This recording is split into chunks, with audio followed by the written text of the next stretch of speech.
Hello and welcome. You found the right side. I know yesterday you tuned in and you heard about the wrong side, but that's not where we are today. You're at the right side. Oh, it sounded very loserish to be. That's Whoa, funny to do the wrong JP. side. Blech. You guys, before we get to the news of the day, and there is a lot, and it is Thursday, and we're going to do a plunge, and I'm going to ask you guys, I'm going to give you two options, one of which is actually both are timely, so I'm going to give y'all the option. But we have a great show planned for you today on this Monday, Thursday, but I'd also like to wish my son-in-law, Ben, a happy birthday. Aww. I hope every mother-in-law is as delighted and thankful for her son-in-law as I am, as Chris and I are. And he loves God. He loves my daughter, takes care of his family, and he works his tail off. You really can't ask for anything more in life. And so happy birthday, Ben. We hope you have a great day. I'll make you some cookies later this weekend. They won't be. Was it the chocolate chip cookies that were purple? Those are the biscuits. Oh, the biscuits. And I'm going to make biscuits this weekend, but Allison, I'll have you know, I have reformed my ways. We haven't really told the biscuit story yet on this Easter weekend, but I just wanted to say good morning and happy birthday, Ben. We're glad you're on this earth. So, how are you, my beautiful friends? You good? Thank you. Feeling beautiful. Very pinky. It's pink. Weird. I don't wear pink. I know, but you look good in pink. Yeah, I'm feeling Eastery. It's like oyster pink. You blended it well, the pink with the black. I mean, look at us. We kind of like you. We match. I know, right? That was good. That was really good. Symbolic. That was funny. We missed you yesterday. I missed y'all. And I hope you had a great day. Halfway through, JP said, dang it, Allison, we should have said the Abs just like up and quit. And we've been trying to call her and get her to come back. Like, that would have been an even better April Fool's. Like, leave your empty chair and we look at the camera and be like, Amy Beth, we're so sorry. Please come back. We miss you. We know, like Amy Beth just had a breakdown yesterday. It was like, I can't do this anymore. I quit. Listen, we drove home and talked to our kids on the way. And for one of them, he said, I should have told y'all I wrecked my car. And we're like, what's different than normal? Wait, what? Well, I mean, Will's been in one wreck, but 2 car thefts. And so his deal is cars. But when did he have a wreck? Oh, this was a couple months ago. Anyway, so next year, let's plan up a banger. Oh, was that an April Fool's joke? Well, he said I should have done an April Fool's. And we're like, no, you can't do an April Fool's with us. Everything that happens to you is related to your cars. Oh, that's not an April Fool's. But that was real. Oh, yeah. He had a fender bender, which was more than that. I keep my son-in-law in business. And then he's had his car stolen twice. Both times were wrecks. One was a total, one wasn't, because of the dingbats that stole his car. Next year, you guys, for the 3 of us, let's plan a banger April Fool's. I think we should. And I just have a little word of wisdom for Will. Okay. Like, just get lame cars. I saw him. He's on his way to getting a lame car, right now. I saw him at the gas station the other day. Well, it was probably like 6 months ago. Did you say hi? Well, he was way across the pumps. Okay. Well, but I saw the car and then I saw the giant get out of the car and I didn't want to embarrass him. I don't care about myself, but I would have had to have yelled and he was going in. But anyway, I was like, oh, that's why his cars get stolen, because he has a super cool car. And if you have a lame one, you don't have to worry about it. Although my minivan did get stolen. Well, that's functional. That was somebody that had a bunch of kids. They just needed it. Yeah. But we'll go for the tacky cars. He's going for it. He's going to be a married man, Allison. That's just so. It's the cutest thing to talk to them. And it's weird because when your daughter gets married, you have all the daughterly things. But I love his future wife. And he just last week was like, well, he's sitting down with our guy. And then he said, well, I've got to sell my car because, insurance is too high for what I have. And I'm like, You don't say. He's growing up, baby. He's like, I got to sell it and I got to get an old car that's reliable and blah, blah, blah. And I'm like, you are ready, sir. Go ahead and get the minivan, Will. Just get it. I'm sure Ken's will love the minivan. That's what love it. I'm not getting like a nice car unless I am like ultra financially able to. Like my first car I ever had in high school was a 2007 Trailblazer, and I loved that car. Oh, that's an awesome car. I named the car Rosie. Ellie. Rosie. Yeah. Rosie. And then it got totaled. Was she red? No, it was black. I don't know why I went with Rosie, but the wreck was not my fault. Some senile guy pulled out in front of me, totaled the car. And so ever since then, like, I don't name my cars anymore. I just get cheap, reliable. The other one, I had a truck in high school, and then whenever it wasn't cool to have a truck and gas mileage was a bit too much, then I had to go to the one I have now. So yeah, reliable cars is the move until you're just like floating in money and you can afford if it gets stolen or totaled, yeah, that's the move. I feel it's the right thing to do. And little by little, he's taking little steps that I'm like, you're cute. Like, really, this is happening and you're ready for this. So this is great. But anyway, yeah, an April Fool's with our son and his cars, not an April Fool's. This is our life. Did y'all fall for an April Fool's at all yesterday on social media? Mm-mm. 2 of them. Okay. What did you fall? What? What was yours? Yours would probably be funnier than mine. Well, I'm not sure it's actually April Fool's, but did you see Tim Burchett? I sent y'all where Josh Dobbs, which is funny, the former quarterback at Tennessee, posted how excited he was about Artemis. And then Tim Burchett retweeted it and said, Josh said, we're so excited about going back to the moon. Burchett retweets it and says, back, ? So of course I'm like, look, he knows all the things. He knows all about the aliens and the UFOs, and he doesn't think we went to the moon. And then somebody caught wind of it and did like a legit story on it. And then he said, y'all not know what yesterday was? And so I'm guessing either that was to cover his tracks. No, I don't think so. I think he was being serious. We'll have to ask him. April Fools. Okay, the other one was, did y'all see Mike Huckabee's tweet? Yes, that one was funny. That one was good. He got a call from Tucker Carlson, and Tucker apologized for everything and wanted to come spend Easter with him over in Israel. And he was wrong about everything. And I was like, that's awesome, but not real. But not, not real. Yeah. Or as we would have said back in the day, psych. What was one that caught you up, sir? You know, normally people fall for like the big pop culture or whatever, like somebody died or something. Mine, I always fall for one every year, and it's always the most niche, stupid crap that I feel like a boomer every time after doing it. I was driving to work yesterday, and I was at a light and was scrolling on my phone. And okay, sorry. Okay. But my dad and my brother and I are huge Braves fans. And there was a super old, like in mid-40s reliever that we used to have that we all loved. But his name was Jesse Chavez. And I was just scrolling on my phone while driving. And he retired like 2 years ago. And I saw something about how Jesse Chavez re-signed with the Braves. And I was like, wait, really? No way. And then I go and I'm literally in the group chat with my dad and my brother about to send the tweet. And I go, wait, let me go back and look. And nobody else had tweeted about it. And I was like, that's weird. And I go, it's freaking April Fool's today. But I was sitting there. I was like, yeah, I got fooled that Jesse Chavez was coming back to the Braves as my April Fool. It's so stupid. Meanwhile, nobody else knows who Jesse exactly. Chavez That's is. the thing that's funny. It's so niche. Yeah. It's always sports related. She was just shopping. She didn't have time to be fooled.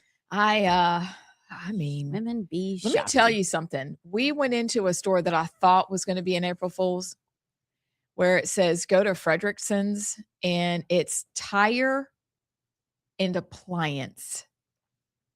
And I thought that was really odd. This is in the Shoals. They sell tires and appliances. So on the left side, there is like an auto shop, oil change, all the things. It's well known. Okay. Like I remember seeing a Fredrickson's in my family's. I just see it. I've seen it up there. And I was like, do they mean for us to go to this place? Is this like April? This is going to be my living April Fool's. And then you walk into the store and connected is this massive, beautiful, with lots of options appliance store. I think it's genius, Abs. You do? So like go shop while you're getting your car work done? Yes. I mean, what else are you going to do? Sit at the oil change place? It's no. true. It's true.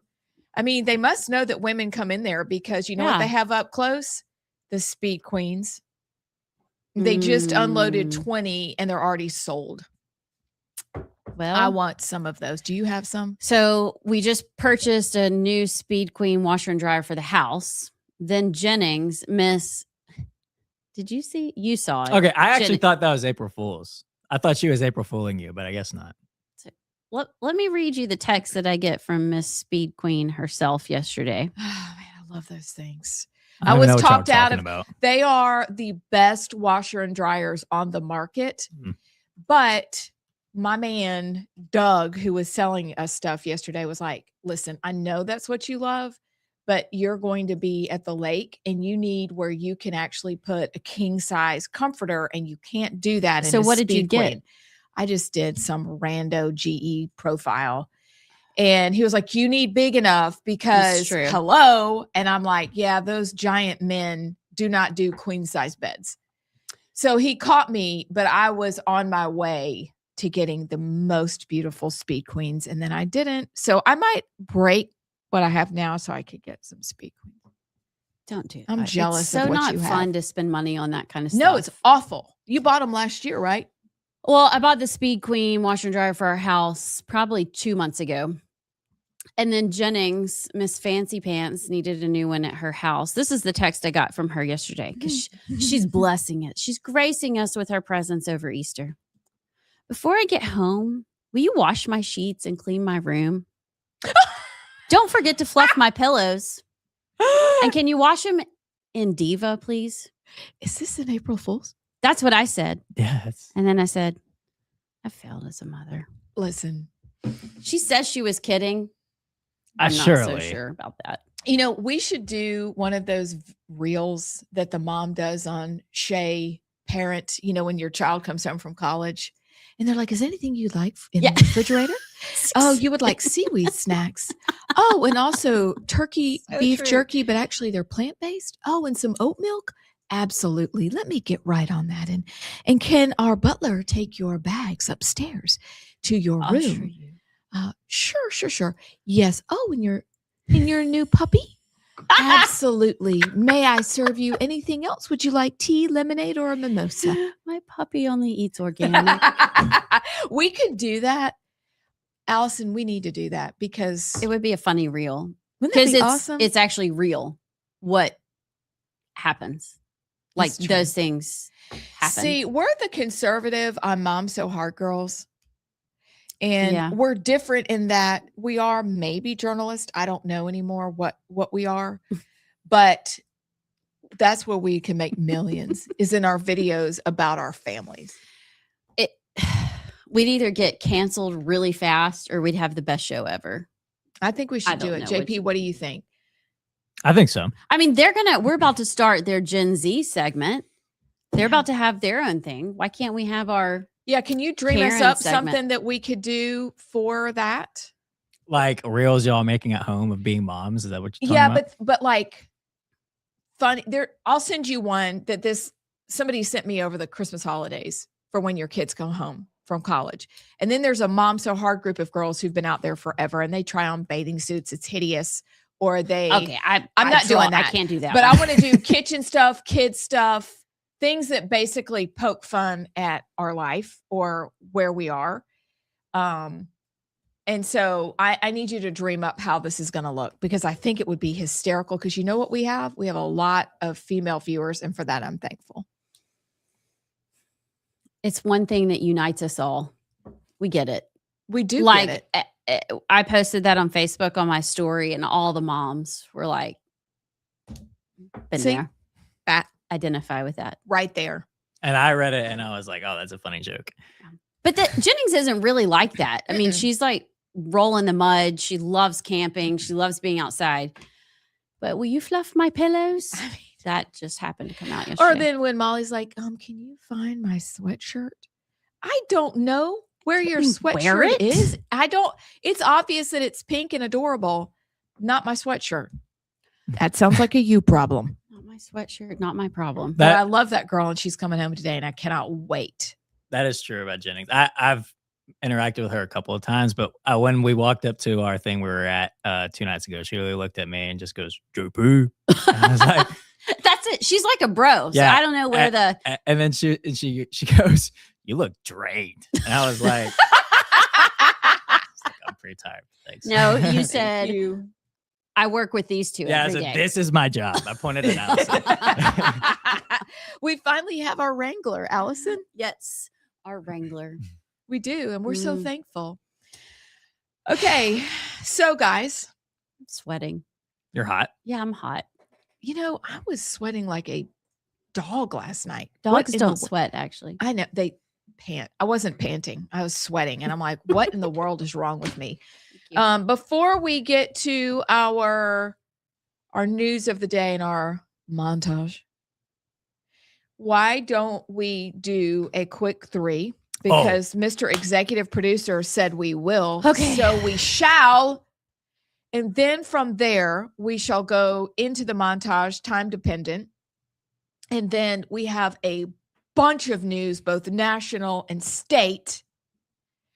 And then perhaps our plunge will be based on one of 2 topics from the day, because I was trying to weave it in. And I thought both of these topics y'all would like to talk about. So first, ta-da, a mini 3. So what? Ma'am. Love that sound. Explain to everyone what a mini 3 is. It's kind of my understanding. It's kind of breaking news over the night. Just a quick Just hit. Shazam. Yeah. Just a boom. A normal 3, a normal size 3, a medium 3 is like, it normally takes about 15 minutes. Like we spend a lot more time unpacking each story, whereas a quick 3 is a bit more newsy and it's faster. A share size bag of M&Ms versus a fun single fun size M&Ms. This is the fun size M&M. Fun size 3. I've got a great one, by the way. All right, then go. Right, go first. Let's go. This is our Democrat, or one of our Democratic members of Congress from Alabama. Oh, I can't wait. He made a fool of himself last night, and it has been going viral. It's a hilarious video. So this is him at a church, a majority Black church, and he's talking about election integrity, and he asks the question to the crowd about how many people there have valid ID, and he did not get the answer that he was expecting. Regardless about how you feel about voter ID, right? It's not about that. This is about ease of registration, right? The most common form of ID that everybody has is a driver's license, right? I'm of a different era, I'm of a different generation. I probably feel a little bit differently about it, but watch this. How many people in here do not have an ID? Oh, boy. Right? Everybody has an ID, right? My thoughts on it a little bit differently. He said, I thought I was going to get something a little different. That's Shamari Figures. That's Shamari Figures. What a dingle dip. Yeah. Everybody's like, Yeah. dude, we all have ID. I love what he's like. He realizes and he just goes, okay, I thought I was going to get something a little different. How? Wouldn't you want to just go punch him? Yeah. You know what? I'm caffeinated enough right now that if it were last night and I was this caffeinated, I might jump up and go real quick. Be like, why are you being not Gary? What's a male, Karen? Chad. Chad. Stop being a Or Chad. No, not Chad. Yeah. What's a new? No, Chad is like based. Oh, That's what the about name of it. Jake? No, Jake I don't from know. State Farm. Why I are love you him. being a I don't know. I'd have to think about that. Okay, well, we need a male Gary because yesterday A male we had Karen. a male Karen. I'm Why are you sorry. being such a Shamari? Why are you being? That's good. What would it be? That's I thought embarrassing. it was Chad. Shamari, it would have been easier if you would have told them, I think you're stupid and you're buying into this lie. Stop. Stop with the lies and respect the people that you represent. They're not idiots. They're smart, they're capable, and they're independent. Stop it, says the sister from another mister. It's just black enough. She can say it. Just black enough commentary. Okay. All right. And when y'all go next? I go. I actually didn't listen to Trump's speech last night. What? I'm sorry. Y'all can tell me about it. I have a reason why, because right before I sat there, Jared can tell you, we sat on the couch. It was like prime time. I had watched Artemis launch and I'm like, we've got lots of things happening. And the puppy got up. No. I was scrolling on X and I came across, they weren't supposed to live stream the Easter lunch yesterday. It was a press cap, whatever you put on it. Like the press wasn't allowed, but for some reason they live streamed it. And I'm listening to Donald Trump speak and talk about Palm Sunday and how the king came in on a donkey. Yep. And he's awesome. And then he says, well, they call me king now. And I was like, I'm done. Donnie! I don't even know. I didn't even listen to the rest of it because and maybe there was some context there, but I couldn't even watch. Like, we've moved into the ridiculous, but this is what Mario Nawfal, do y'all follow him? He said the world listened to Trump's speech and it hit the sell button. Asian markets cratering overnight. Japan down 1.4%. South Korea down 2.6%. Oil surging back above $105 after briefly dipping. Gold and silver collapsing. Gas just crossed $4 a gallon for the first time since Russia invaded Ukraine. Diesel at $5.50. Oil futures posted their largest monthly dollar gain in history, up 51%. Trump promised 2 to 3 more weeks. Markets heard more bombing and priced accordingly. The 2-day rally that preceded the speech evaporated in 19 minutes. Traders are replacing inflation and assumptions in real time. The speech was supposed to calm the world. Instead, it reminded everyone that the president who says the war is almost over just threatened to send Iran back to the Stone Age. I missed it all, but is that accurate? Oh yeah. We'll talk about it. I got thoughts. I have a Andrew, is it Colvey? I don't know. Yeah. So I listened to it this morning and there were 2 takeaways. So yeah, I guess we'll talk about it, but that's a good conversation starter and we'll get into it. I pushed the break back about 2 minutes. Oh, good. So okay, it's fine. Mine is fast, but it is exciting. I'm genuinely excited. I hope everybody gets excited about this. Like, get hype, okay? But RFK Jr. says that new regulations have occurred. This is actually a big deal. Hospitals have to post their prices now. We're going full transparency. And this is incredible because you can see what you're paying for. And I hope that is just the first step in figuring out the tangled mess that we have that is American healthcare. But when I saw that this morning, I was like, all right, look, it seems small, but that's actually really big that they have to post their prices. So you're saying they'll have to post, we pay 5 cents for an aspirin. You pay $28. I can go find out more about that. I was more excited that they actually have to post their prices, but I've got the clip, but RFK Jr. doesn't go deeply into it. Well, I mean, yes, that's a great step because if you can at least post what you pay, right, you can kind of either work it backwards and retrofit probably. Something's got to change. Yes. And so I'm glad they're even talking about that because you look at prices like a stay in the hospital is $1 million a night. Yeah, it's really dumb. I mean, it's unbelievable. Hospital transparency. And the other thing that you want to happen at the same time as hospitals are having to post prices is that people will be able to see. And I hope that there's a comparison. I hope there's a comparison between we actually just pay a penny for that Tylenol, but we charge you $500 for it. Right. We actually only maybe need $150 for that MRI, but we charge you $5,000 for it. But because there is a whole nother world if you're a cash pay person and you call to get your price versus, hospital / big healthcare price. There's a huge difference. So this is a huge discrepancy. So this is very exciting. I'll figure out what that actually looks like. But that was a big announcement this morning, because who of you haven't received the shock of how much did that just cost me? Yeah. To go to the hospital for 3 days? It's ridiculous. Ridiculous, I say. Ridiculous. Y'all will be back with the montage and more news. Come back to the right side, and let's be honest, this is the moment you've tuned in for, isn't it? I'm Amy Beth Shaver with Allison Sinclair. JP's keeping us together today behind the scenes, but we're thrilled and honored to be joined by Speaker of the House, Nathaniel Ledbetter, and Chairman of the Alabama Republican Party, and Representative Scott Hagan from Hartselle, Rainsville, right? Yeah, that's You're right. Rainsville. I'm Rainsville. You're Hartselle. It's good to Okay. be here.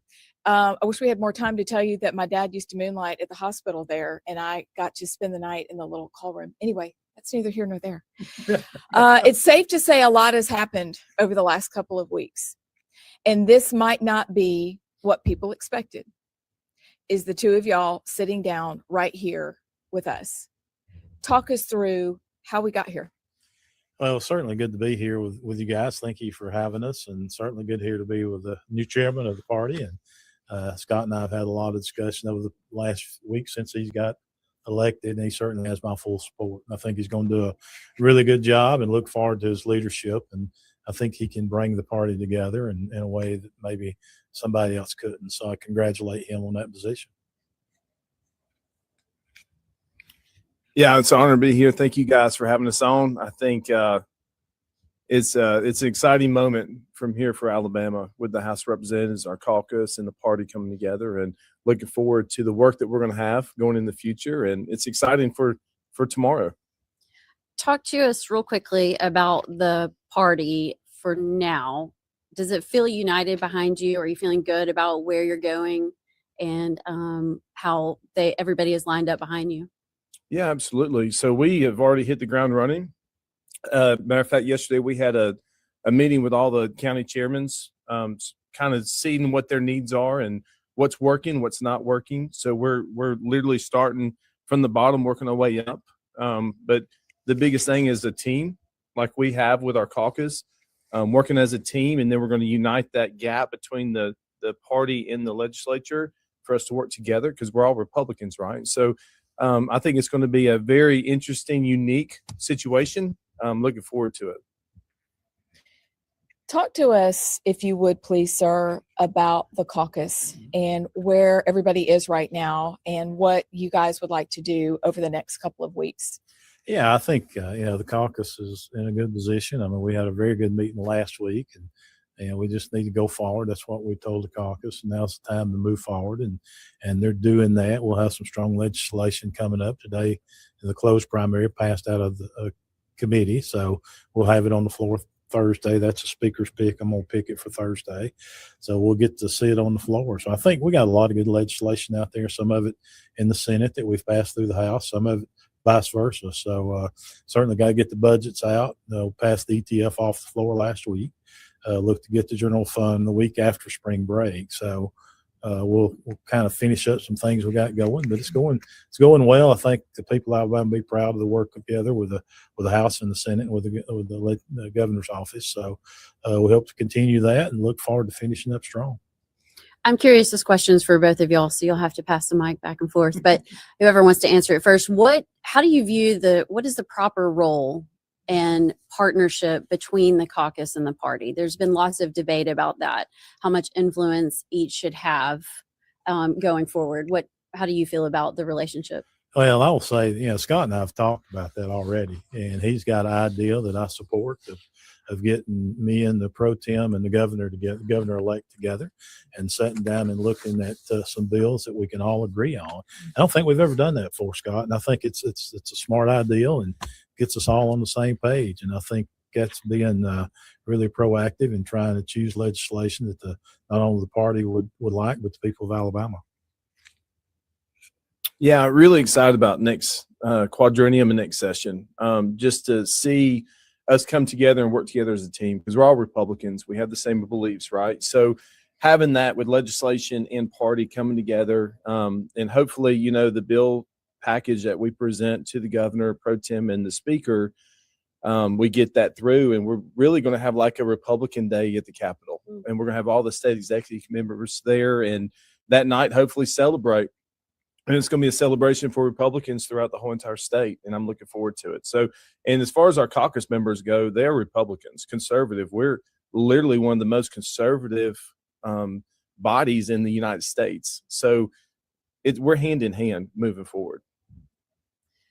Speaker Ledbetter, this question is for you. We kind of talked to some people because over the past few weeks, there's been a lot of discussion about leadership. There's been some transitions about some of the, asking people what the main complaints against leadership or you in the speaker's office specifically. One of the issues that came up repeatedly was just the push for gambling, which I think is just kind of across the board. One person said, though, that too often the priority seems to go to bills backed by special interests or those closest to leadership rather than allowing a fair, open process where conservative priorities rise naturally. What do you say to those criticizing you and the agenda of leadership? Because if you look, you have passed some. Is it time? Is this thing on? Hi, I'm Amy Beth. She's Allison. He's JP. You know what, guys? My mom used to tell me this when I was a speaker. Well, I still am, but she's like, you usually forget to introduce people and yourself. And I did. She's Allison Sinclair. And he's JP, in case you were wondering. And we are the Rightside. So, hi, good morning. Good morning. So we hope you enjoyed our mini, the 3.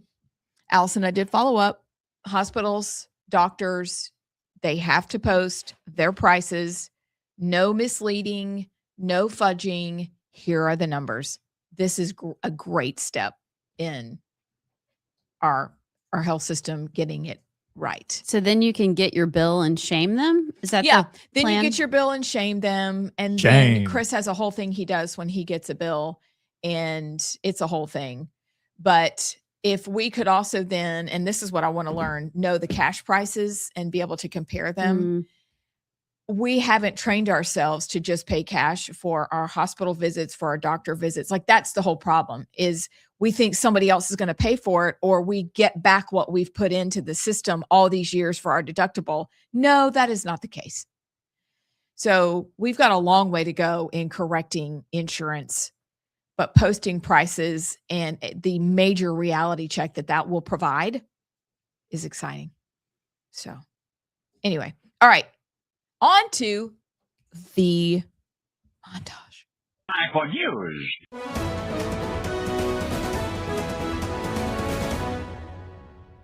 We're going to hit them extremely hard over the next 2 to 3 weeks. We're going to bring them back to the Stone Ages where they belong. Take it, he's going to blow up everything they got. So well done, Mr. President. Well done to our military. I'm very happy tonight. Booster ignition and liftoff. The crew of Artemis II now bound for the moon. Humanity's next great voyage begins. A House bill that started as a push for more transparency from the Public Service Commission is now taking a different shape. Formal public hearing would be triggered by the occurrence of one of 2 things. One is an affirmative vote of at least 5 commissioners. The other is direction of the Secretary of Energy. I was thinking about this. You obviously have permanent allegiance based on being born in whatever country you're from, but you also have local allegiance when you are on the soil of this other sovereign. I, a U.S. citizen, am visiting Japan. If I steal someone's wallet in Japan, the Japanese authorities can arrest me and prosecute me. It's allegiance, meaning can they control you as a matter of law? How did she get on the court again? I'm so confused. She may be the worst justice ever. That's not even logical. Yeah. She can't get her words out. Also, Asian countries do not allow for birthright citizenship. Yeah. So essentially what she was saying, Allison, when they were talking birthright citizenship, she's arguing that when you are even visiting countries at the time, you technically have allegiance to that country at the time. So what she's arguing is that not only if you're born here are you a citizen, but if you're on the land of a certain country, then you have allegiance to that country while you're there because you have to abide by their laws, which is the dumbest thing I've ever heard. So it's pretty much saying whichever country you're at the time, you have allegiance to that country. Which translates to citizenship and citizenship. Yeah. So if I visit Italy, I can call myself an Italian citizen? That's pretty much what she's arguing. Yeah. Or does it only work if you go through a birth canal? Probably the magical birth canal. It's like, okay. I heard, again, I didn't listen. I know Trump showed up to listen to the arguments set front and center. I heard the Solicitor General just was awful and did a terrible job arguing the case. And that it's probably not going to be a great outcome because he botched it so bad. I don't know. I didn't listen. But I'm hearing that, you know how they're like, you don't have standing, you didn't argue the right, whatever. That might happen. Yeah, I haven't heard all of it, obviously, but the clips I have heard, he did not seem very confident or articulate in his arguments, which is frustrating. The report I saw was that from the oral arguments, it appears that it's going to come down to Amy Coney Barrett. Seemed that Sotomayor and obviously Jackson are not going to do it. And apparently Roberts is leaning towards being wary, whereas, Alito and, the rest are going to vote for it or argue in favor for it. So it's going to come down to Amy Coney Barrett to be the deciding factor, which I don't feel confident about. Did you know that there are hotels in California that are basically maternity hotels for birthright citizens and citizenship people, that there are 107 Chinese companies. They're in California. So they have hotels that CBS reported on back in 2013. And apparently it's still going on, that they're using it for people who come here for that purpose. There are 33,000 people, Chinese citizens, apparently born on an outlying island that Obama allowed in to do this sort of thing. The birth tourism stats, I think, are 1 million a year. I don't know if that's true. There was so much information out there. It's hard to wrap your brain around the idea that we're even having this discussion at the Supreme Court, or that our Solicitor General would suck at his job so badly that we're even having to consider it. This is a booming business. And the Chinese are apparently leading the way. There's a Chinese businessman with 100 children.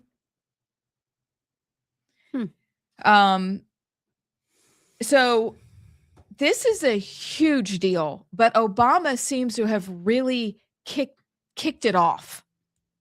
I think it was happening, but he really opened the door. And I wish I could remember the name of the island right now. But that's shameful. And maybe the only reason Trump went to sit and listen to the arguments is because he knows, hey, Amy Coney Barrett, I don't think you're great, but maybe he was being the heavy listening to those arguments yesterday because he knew that whoever this guy was that was so bad was really bad. And I don't know why he would be there except to stare them in the face and go, come on, guys. No matter how bad this guy is, this cannot continue. But when I heard that in California, this is kind of the hotbed in the states for basically a maternity hotel for these girls, I was shocked. Like I was yesterday and today years old learning that that's a real thing. I had no idea it was this bad. None. So you combine that with not actually wanting to pass the SAVE Act. So you've got all these birthright kids, and then you've got the SAVE Act, and you're just going to let whoever you want to vote. So you bring them in and birth them here. Then you don't make anybody show ID to vote. and you have a country that is just sinking, combined with birth levels that drop once a country becomes affluent. So you've got 3 factors going on that will be our ruination if the Supreme Court doesn't get their heads out of their butts and say, you're right, this has got to stop. But it's actually, I mean, okay, let's walk through this. What are they basing their decision off of? And why can't we go to Italy and have a baby and claim to be, what doesn't Italy have that we have that it puts us in this position? We have the 14th Amendment, which. Yes, we have the 14th Amendment. Mm-hmm. We don't need the courts. We can change the 14th Amendment. Congress could do that. They could rewrite it. And all this could be over. I mean, we add amendments. We have constitutional amendments all the time in Alabama to rewrite the Constitution, to change things, to take things out, to alter things. Congress could do it, but they won't. Mm-mm. They don't want to. But I mean, we're putting everything in these justices, which is fine to interpret it. But if it's ambiguous, let's go back and fix it. Well, it comes down to the question again, Republicans.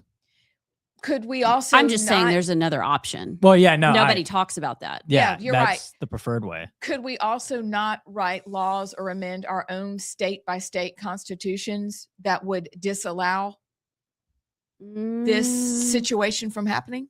Can you do that? Or does it have to be a U.S. constitutional amendment? That's a good question.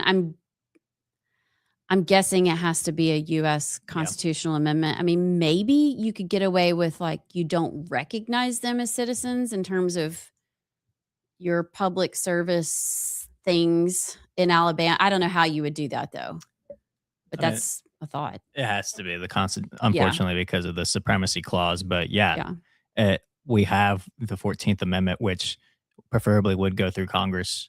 But even with a Republican majority, we can't, like, that's just not going to happen, because you think about the Republican majority, and it's the issue we keep running into of like, well, yeah, we have a Republican majority, but like 7 or 10 of those aren't really conservative, squishy. Like, that's not going to get passed. So it's frustrating. But yeah, Trump's executive order, that was really the only way to do it, because Congress is not going to pass it, which now has to go through the courts, and it's unfortunate. But I'm just frustrated that, I mean, the Constitution is a living and breathing document. I remember they used to say that constantly in school, and it's true, because what the intentionality has to be brought in with how they wrote it. It was for freed slaves' kids to be citizens. Mm-hmm. It was not for people to just invade the nation and have babies. And now you've got the third world that just comes to America, has kids here, and now they're American citizens. That is not how, like, I think the founding fathers would have a stroke if they found out that's how we thought they were interpreting it.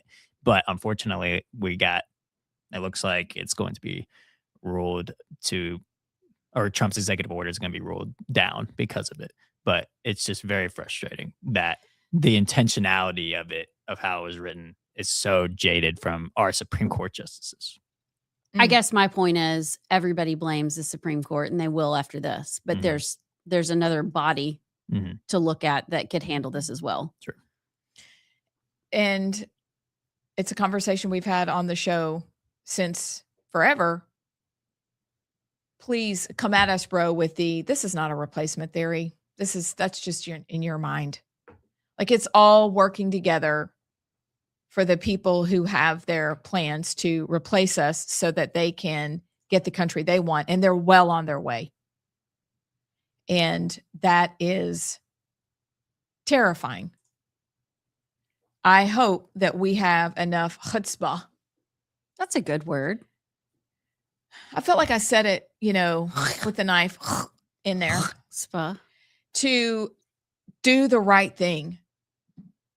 It's ridiculous. You can't go to Asia and have a maternity hotel so that you can be born and become a Chinese citizen just because you were born there. They don't do that, but we do. And they're using our goodness against us. But I do believe that the blame can be started with Obama. but made worse by our lack of willingness to do what we must to secure the country for her citizens and for the people who came here legally. But also, can we just have a moment for what a cesspool California is? For all the bad things. Did y'all see Gavin Newsom crying yesterday? What was it?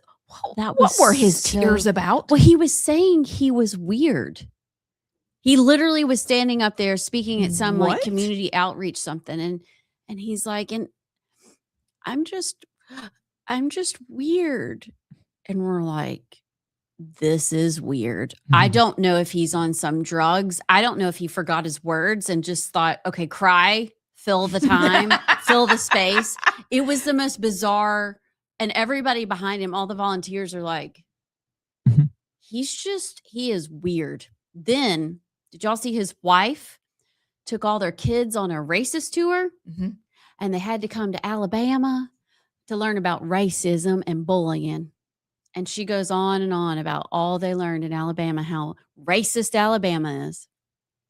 So funny. Because to me, Alabama is like, if percentage wise, we have so many more Black people here. We don't even think about it. Yeah. Like when you go up north, you want to talk about white.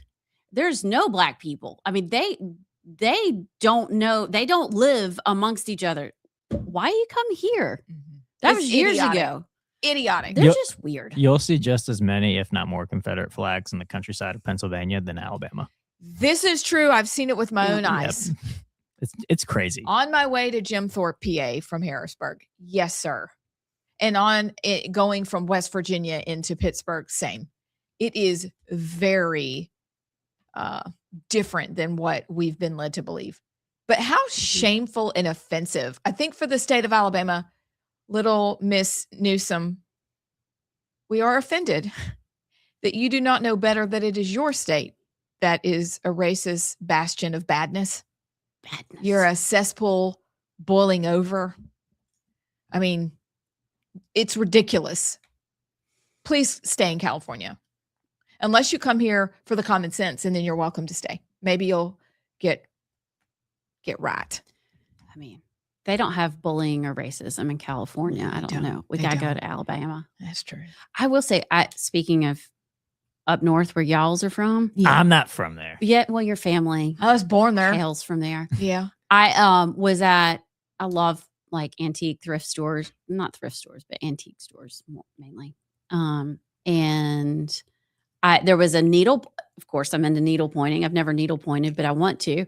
It was like a needle pointing. It was a soldier with a Confederate flag. Oh, and, it just kind of throws you off because you're not used to seeing that. Like you don't see the Confederate flag anywhere. So I took it down to look at it and expected to turn around like maybe because it was old. You could tell by the frame and everything it was old, thinking it was from Mississippi or somewhere. Like New York from like 1930 something. They were needle pointing and it had the place that they framed it. And then it had like to Martha from Phyllis. Yeah, they were giving each other Confederate flags up there. Hey, what thrift store, vintage store were you in? It was years ago. I don't remember. I think we maybe need to open our own with good stuff in it. And not bad stuff. Not Meemaw's Attic. Anyway. In our spare time, Abs. Yeah, in our spare time with all the things. What's adding one more thing? We're just trying to keep the state of Alabama together. Maybe America. That's all. Let's just add an antique store. Yeah, it'd be fun. And the front door would be the Confederate flag. That's a good idea. Well, you'd have to put it up because you can. You know, when I was little, I loved, I loved the Dukes of Hazzard. And basically, I wanted to have the General Lee for a car. Abs. I didn't know. Canceled. If we weren't canceled before, we're canceled now. No. I had that car as a toy. You did? My brother, I think, had the car too. Y'all are making me nervous. Anyway, I equally liked Sanford and Son. So go figure. Oh, wait, it makes perfect sense. 7. Okay, so do y'all want to talk about the moon launch? We got about like 3 minutes. Okay, moon launch, go. That's all we have? Before the break, yeah. Okay, I got to change the clock because it says 10:50. What time is it? Yeah, it's 10:50. But don't we go out at 10:55? Well, no, the music starts at 10:54, so we technically got 3.5 minutes. Okay. Moon launch, go. Did y'all have any conspiratorial thoughts from it, Allison? No conspiratorial thoughts. I have my friend that was there. So cool. They were like FaceTiming and taking me through the museum where it actually was the lunar module that was supposedly landed on the moon. Allegedly. Very cool. I was going through the car wash when the rocket took off. I just closed my eyes and imagined that I was there.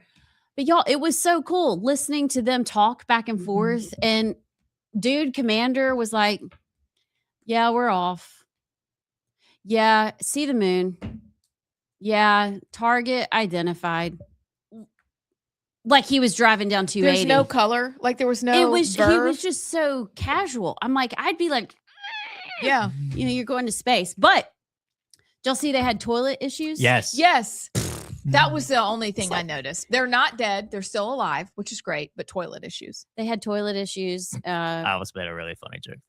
But everything else, crew successfully troubled. You can follow along at nasa.gov. Ooh. It's actually kind of cool. 2 hours ago, the perigee raise burn was complete, and you can click on it, and it will give you an update on what that means. They took a nap. And then the crew was awakened to monitor the Orion spacecraft systems throughout the burn. The ground team woke them up at 7:06 a.m. with the song Sleepyhead by Young and Sick. Mm-hmm. But NASA is posting all this stuff. It's kind of cool. Okay. I saw a map. We were technically in the circle that could have seen it going up. And I looked, and I actually made sure on the compass on my phone I was looking the right way. I didn't see it. You didn't see it? No, but I would like to know what the plan is. Like the flight when did they go to the dark side of the moon? They're probably there right now. You think so? Mm-hmm. You think they listen to the album while they're on the dark side of the moon? I think they hope do. so. They probably are listening to us. Oh yeah, obviously. Hey guys. Hey, what's up? Lots of people there yesterday. Let's see. Benny Johnson was there. Michael Knowles was there. I liked Michael Knowles running in the grass. Yeah. That was great. It did look fake. It did look fake. I was like, what kind of camera are you using? That's excellent quality. Yeah. And then he goes out in the grass. I'm like, oh, he's really there. He was really there. My friend saw him. Senator Tim Sheehy was there. Laura Loomer was there. Kind of a random group. Were they in Florida or Texas? Florida. Okay. The Kennedy Space Center. That's pretty neat. I'm seeing a map here, but I'm not seeing dates of when they're going to get We're going to have to look on that because I think it would be fun to give an update every day. Mm-hmm. Do you have any space music like 5, 4, 3, 2, 1, Earth below us? I actually don't. Okay. I don't think. Hey, here's my space music for you. Beep. Allison, give a space update. Beep. That's just all we're doing in this space. Beep. Yeah. I will say this is a heartwarming and gut-wrenching story. So the commander, Reed Weissman, I think that's his name, the one that was so cool. He is a widow. Aww. He has 2 girls, I think 2 girls. And he was talking about how hard it was to have the discussion with them that he was going to space because he's already been up once before, but just the risks involved. And it was actually kind of inspirational because he was like, you just got to keep pushing forward and trust that it will all work out. And so prayers for him and his girls, because that's tough. I don't know how his wife died, but I think there's going to be some good stories coming out of this. For sure. We just need the toilets to work. We'll be back. Y'all have heard us talk about Inspire Advisors, how Paul Breyer and his team at Inspire Advisors will help you grow your investment portfolio while also screening out companies that don't stand for conservative Christian principles. Paul and his team are experts on what they call biblically responsible investing. And for a limited time, they're hosting a free class that you can register for. Check out the class and register for free at moneypatternwealth.com. It's godly, it's conservative, and it's financial freedom. Again, go to Inspire Advisors at moneypatternwealth.com. Check them out and tell them you heard about them at Rightside Radio. Really conservative things over the past quadrennium. Yeah, I mean, if you look at the record of this last quadrennium, I mean, it doesn't, just look at what's been passed. There's no question this is the most conservative quadrennium this state's ever had, period. If you look at my record as Speaker and Majority Leader, it's the most conservative the state's ever had. I mean, all you got to do is look at what we've passed. If it's DEI, or if it's, the Choose Act or whatever, which we led the charge on helping getting that passed. It was a pick. A lot of things when Scott passed, the boys and girls bathroom thing. I mean, this has been the most conservative 4 years that we've had. And as far as the special interest group, they all stay in my office and they'd know more about what they're talking about. Because there was two of them in there Friday that I told them no.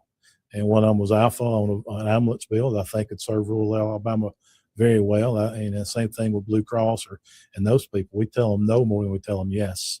And so I think people that says that need to probably work a little bit harder to figure out what is going on, and they wouldn't have to make statements like that. So then on the heels of that question, what did it mean to have 75 members of the House, Tuberville, support you? It's humbling. I mean, it really is. I didn't ask for that. I mean, they did that on their own. And of course, Coach has been a friend of mine for a long time. I chaired his U.S. Senate race. And so, but to have that many members and Scott being one of them that signed that document, it was very humbling. I mean, it really was. And, the thing about it is, I think it's easy sometimes for people to say negative stuff about people they don't know. And the problem with that is it doesn't just affect the person you're talking about, it affects their family. Whether it's their grandkids or their wife or their kids. And sometimes I think we have to be mindful of that. So, to see after on the backside of it, to see that and to see our members come together and support me, it's really, really humbling. It's hard. It is hard being on the outside. We're not privy to a lot of the discussions that are had in the halls. And hopefully this can be kind of a transition point of inflection for Alabama, for the legislature, for the party, for the people. And that's a question I have for both of y'all. Is this a turning point for the state of Alabama? It felt a little bit like crossing the Delaware. We were like, oh, we're in new territory. And then being here today, I mean, this is huge to see y'all sitting down together, kind of tackling this head on. I know the people of Alabama will appreciate that. But moving forward, and you mentioned a little bit plans to open up discussions. Can you expand a little bit more on that? How is this different, and how are we going to put this behind us? Yeah, so I mean, our caucus has always been together, right? So we are a team. We're kind of like an executive session when we're in caucus. So the things that we discuss and things we talk about are with us and our team. As far as moving forward in the future, I think, with the party members of ALGOP and then our caucus, I mean, once again, we're all Republicans. We're all on the same team. Some of us serve at a different capacity than others. Some are more vocal than others in the party side. And we've got to respect different personalities. Y'all just had Ernie Yarbrough on the show, for crying out loud. He's a different personality, right? So he is very passionate about his beliefs. And you just got different, it's like a family, you've got different personalities in your family. And I think moving forward, I'm extremely excited about tomorrow. I really am, because I think it's going to be something that our state has never seen before. The leadership in this body, and then also leadership in our party, we are literally going to bridge that gap that literally we have never seen before. And I just cannot wait till it happens. So staying with you, sir. Oh, okay. Just real quick. Sorry. We're going to be sure and get you a smaller microphone. That's okay. The only thing that would have made it better is like a little fuzzy dice, making it look like that. I think it's supposed to sit on top of it. It is. And can y'all not afford those either, man? Come on. We can. This turned around so quickly, and we're so glad to be here that you gotta, we're making do. Yes. Okay. These are awesome. I've always wanted these little lapel mics. I'm just saying. Why did you want to run for ALGOP chairman? Yeah, so it never was on my radar, to be honest. I don't personally believe in titles. I believe in making an impact, the biggest impact I can. And there were certain things that took place. Welcome back. You have found the right side. I am Amy Beth. She's Allison, and he is JP. We hope you are having a glorious Thursday. Thankful for the good weather, by the way. It's so pretty. It's really, really pretty. Y'all, I'm sorry. What? The Masters is next week. Whoa. I didn't realize that. I love the Masters. It's that time of year. It stays, the TV stays on when the Masters is on. That is have you ever watched like the warm-up rounds? I don't even know what you call it. Oh yeah, where like the kids go out and play and like the caddies, the day before. Yes. Yeah. Or maybe it's one of the not the Sunday, but Chris and his dad years ago got to go, I think, on a Thursday to watch. Right? Is that the right day? I think so. Anyway, they said it was just magical. That is on a bucket list to go. It's gonna be very hard, but I got some time. So you're gonna do it. You're gonna do it. But what a great week, isn't it? Yes. We probably should have grilled cheese or chicken salad sandwiches or egg salad sandwiches. Pimento cheese sandwiches. Pimento cheese. Yeah.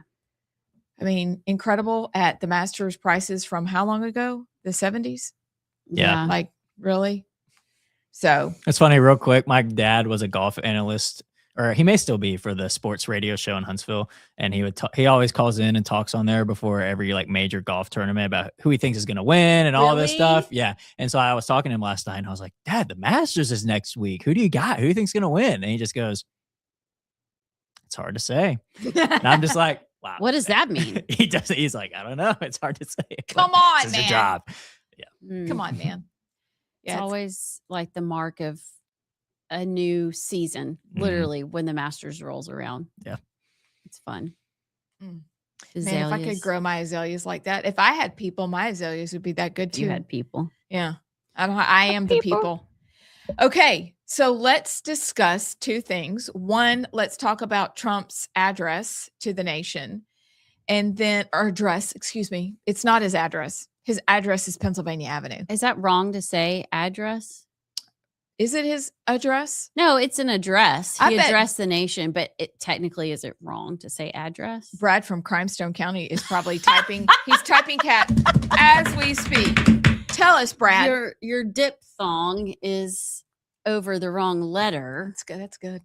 I don't even know what a diphthong is. Allison, that's actually. Is that a thing? It's a thing that's appropriate. Like, way to grab your can't really be called 7th grade. Well, I don't know that it's called a diphthong, but that was good. That was good.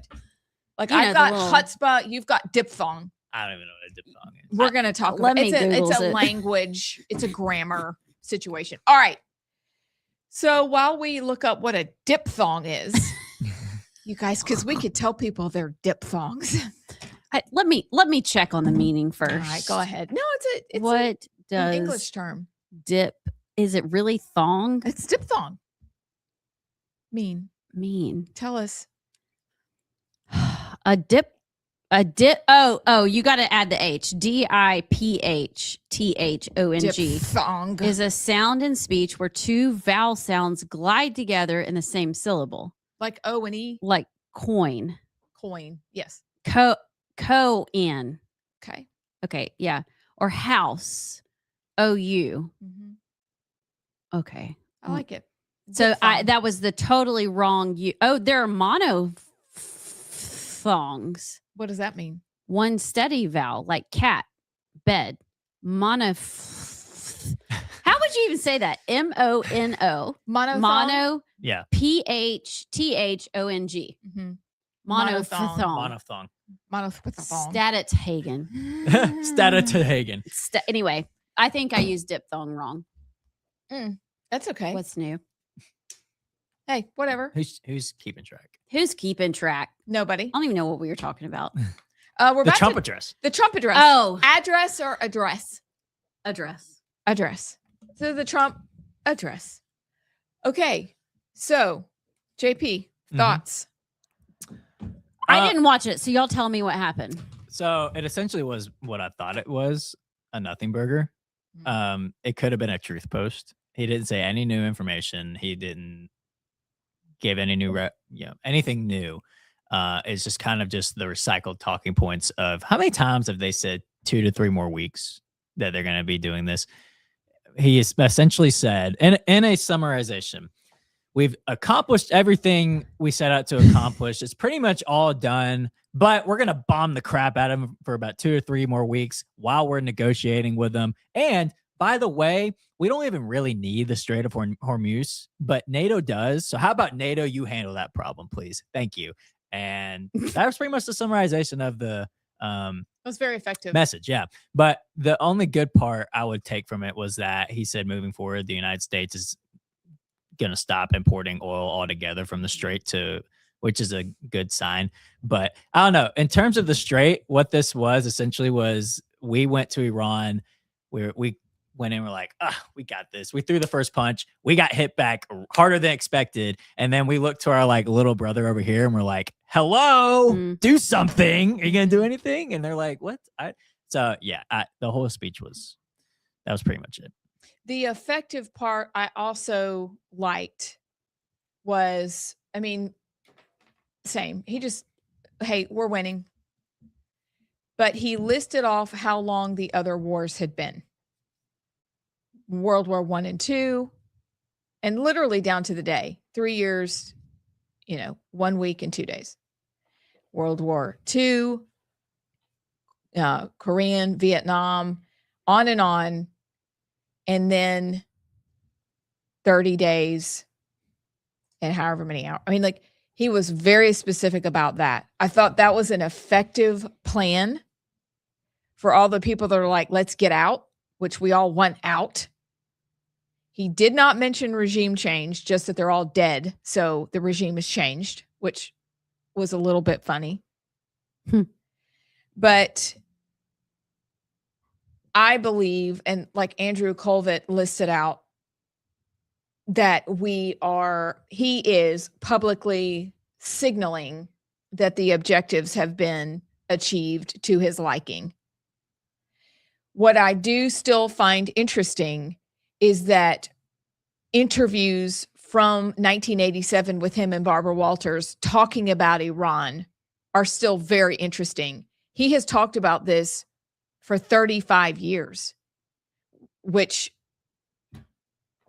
that's interesting.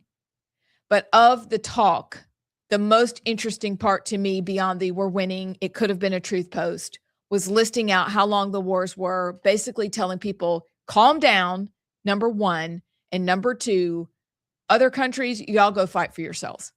Please go fight for yourselves. I did appreciate that part. But let's just be done, please.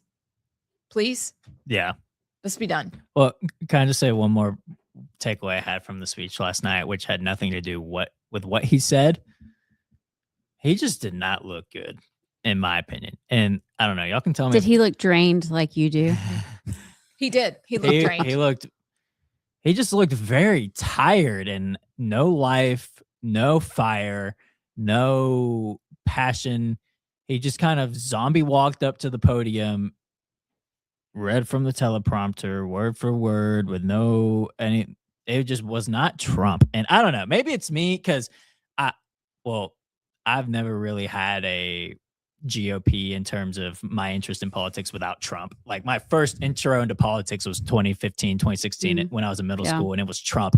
And my liberal teachers and all my liberal classmates, we would rewatch like the debate highlights during class. And, me and my friends would be in the back when he's like, yeah, you'll be put in jail if I'm in prison. We're like, oh, that was my Trump. That was my intro into politics. And he was everything against the Middle East interventions. He said to Jeb Bush that the war in Iraq was a big fat mistake. Like that was such the intrigue. And I'm just sitting on my couch and I'm watching Trump zombie walk to the podium with no life and talk about how we need to keep fighting in Iran for 2 to 3 more weeks. And I'm just sitting there. I'm just like, what happened? I don't know. I get it. He's been through so much and he's getting older, but it was just a bit depressing because it's not only the fact he didn't have the Trumpian fire life, but he's also like conveying to the American people why we have to keep fighting in Iran when that was just not the Trump that used to be. I don't know. It was a bit depressing to me to watch that. Did you think he was steady, either drained, or was he steady on purpose just to kind of be very bland and non-emotional so that people would have that same response? Was he putting out the temperature that he wants us to take based on his affect? I thought he just looked exhausted. I got that. Which that was is my understandable. take. Right, but it's not Trump. Like even during the past he's presidents about with to Trump, start World War III if he's not careful. So that's exhausting. I know, but I even up to this point, with all he's been through, Yeah, that's true. he has been Trump presence. Maybe he's sick. I don't know. It was upsetting. It was what he was saying but it was how he was saying it, and the cherry on top was what he was saying. It was just like, what has happened? I don't know. That was my biggest takeaway, because he didn't really say anything new. From an outsider, in the sense that I didn't watch it, but just kind of listening to, I try and listen to both sides. I mean, I fall on the side more of you, JP. I'm like, what are we doing? It seems like we were fed some information. We were fed, this is going to be easy. We're going to take them out. We're going to go in. It's going to be quick. Oh, shoot.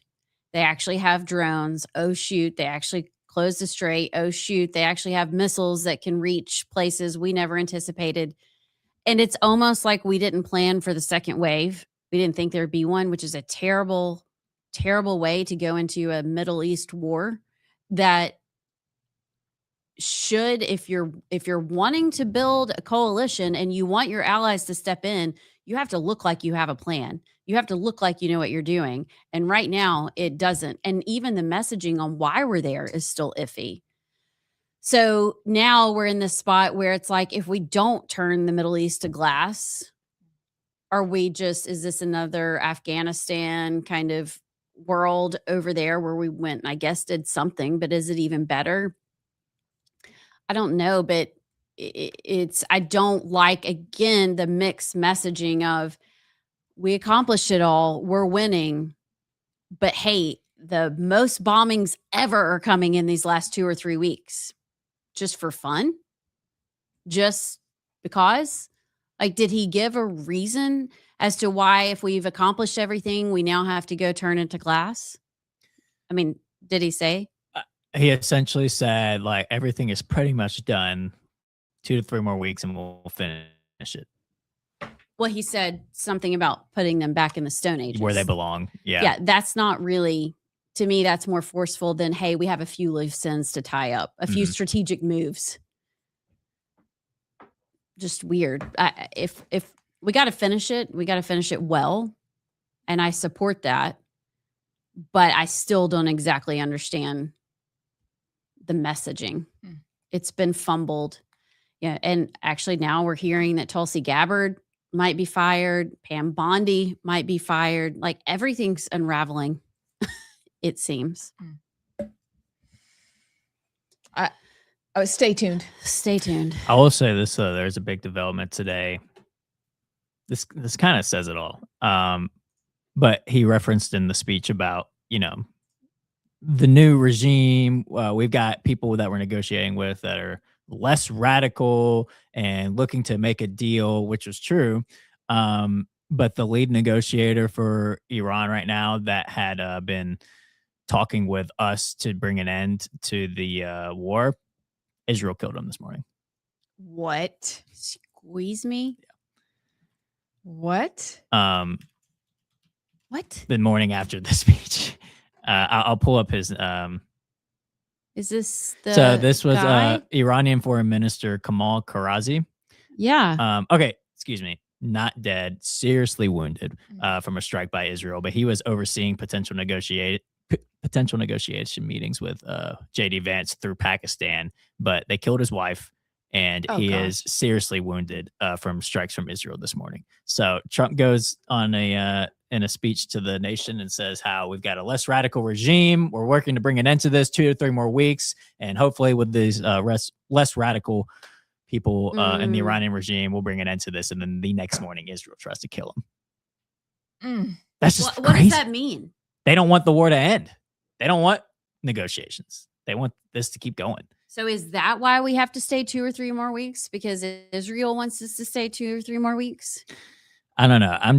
All I'm saying is Israel clearly has shown they don't want this war to come to an end, and they're trying to befuddle any negotiations we're having with Iran, which is nuts. But awesome. Enjoy the $5 a gallon gas. Okay. So stay tuned, because now we really don't know. So stay tuned. Does that mean you have to start all over? I don't know. Does it? I mean, who do you negotiate with now? the next guy up, maybe the next guy up is more radical and doesn't want to bring it in. But I mean, the problem is in his speech, he talked about that the people that are going to run the country are more reasonable. On what earth is that true? They're still Muslim. They still hate us. Exactly. They ain't us. So, yeah. Or something. I mean, so there's still never has really been, they've introduced the idea of people being murdered by the regime, but then trying to placate by saying, but we're not doing regime change. These people are much better. Okay. Okay. Look at Syria. Much better. Yeah, clearly. Mucho bettero. Yes. Do we want to talk PSC for the next 10 minutes or so? Yeah. Okay. So the update, everyone. Remember Public Service Commission? They wanted to change the Public Service Commission from elected to appointed. And we, the people, said, heck no, that's not what we want. So that quickly went away. Then they tried to, I guess Mac Butler has a bill out there that seemed reasonable. Also, then they tried again another way to pull a fast one. Sorry, guys. Like, we love y'all. It felt like a fast one. Maybe we're wrong. So where do things stand now with the Public Service Commission? Remembering that we learned all we know about the Public Service Commission from Matt Gentry, who's running for that office.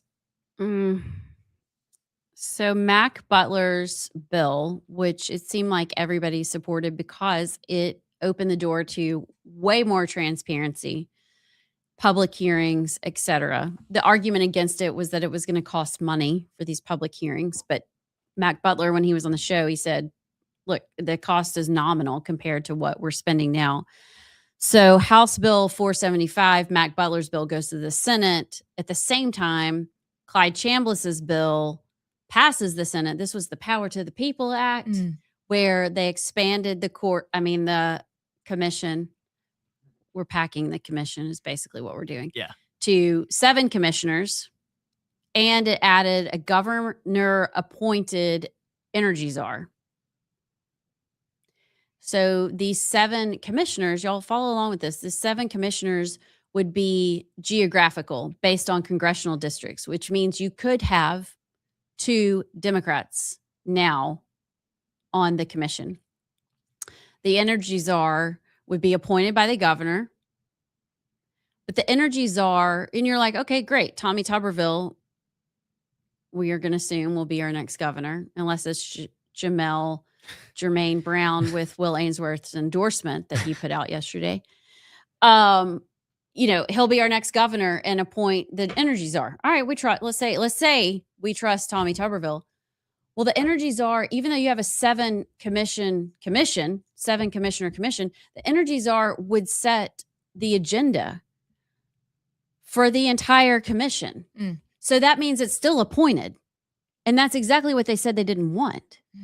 So this bill, the Senate reworks House Bill 475, and it's basically everything the Power of the People Act. I mean, they gutted the whole transparency part.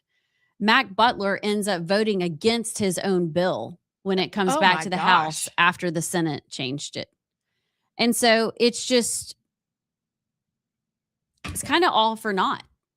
And the people of Alabama are like, what the hell, county? Like, what is the point? Again, look at how quickly this went through. We had 2 separate bills going, how quickly they went through the House and the Senate. And none of it from what I can tell, was what the people wanted. And they gave everybody the proverbial middle finger. And it really does nothing, nothing for transparency and rate protection, in my opinion. Somebody call in, text me. We'll let you come on if you can tell us why we should be supporting this. I'm open to it. But from what I can tell, it really does nothing except add a bunch of more commissioners that still have to be controlled by the appointed person. So we expanded government? Yeah. And we expanded government, and then we add the energy czar position, which we have to pay with tax dollars for that position. So I just, again, tell me, I mean, Energy Alabama put out a statement and said HB 475 is now a wolf in sheep's clothing. Alabama Power won the negotiations. So is this a controlled position, kind of like the state health officer is appointed? Yes. And so they basically do the bidding of the governor. Now, our hope is having a good governor might mean something's different, but we still expanded government and we still have czars in place, but we're supposed to be thankful for this bill because we really needed to change the Public Service Commission. I mean, this just doesn't make sense. And there's still not any more transparency from what I can tell. We probably should get Clyde Chambliss on the show because he sponsored the bill. I know Garland Gudger kind of put it out there. I remember hearing his name associated with first. But Clyde Chambliss spoke in the committee meeting yesterday and kind of gave all the reasons why this is a good bill. And so maybe we should have him come on. Maybe we're missing something. But I'm with you, Abs. That's what I see. And I don't, it just seems like a way for the governor and to have more control. What if you get a crappy governor? Yep. What if you get a Jamel Brown? What if you get a Doug Jones? Yeah. I might rather have Jamel than Doug. I think Jamel. At least he'd be fun. I mean, we'd have twerking Tuesdays and wasted Wednesdays, thirsty Thursdays. Freaky Fridays. If you follow him, you know that this is exactly. And church on Saturday. And church on Saturday. Hello, Alabama. Cleanse our sins of the week. Yeah. What do y'all think? Well, I'll just say this. I agree with everything y'all are saying. And I typically look over how I've got, like a handful of people that I really trust. I feel like are the good ones in the state house. And they pretty much always vote the same. And however they vote is kind of how I think the right. And like the Ernie Yarbroughs, the Susan DeBose, like Stadhagen, Mac Butler. I mean, they all voted no on this in unison. So that told me all I needed to know. I mean, I already thought that going into it, but yeah, them all voting no just validates. We probably should give a shout out to the ones that voted no.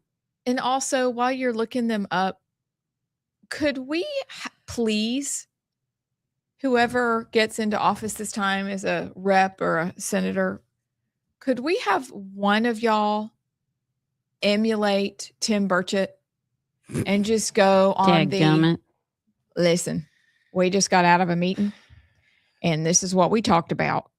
And I just wanted you to know, not up or down. Of course he gives his opinion, but it would be fantastic so that when these situations arose, we'd go, oh, well, so-and-so talked about this last week, and this is why they said this was a good idea.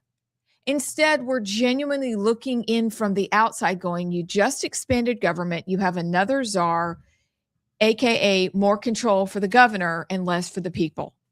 Please, in a conservative state, make that make sense.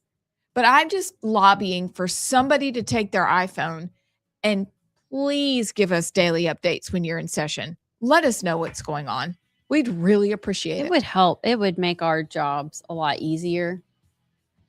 I do want to read. It's interesting. There are several Democrats that voted against it too. So this will be just real quickly. Shout out to those who resisted.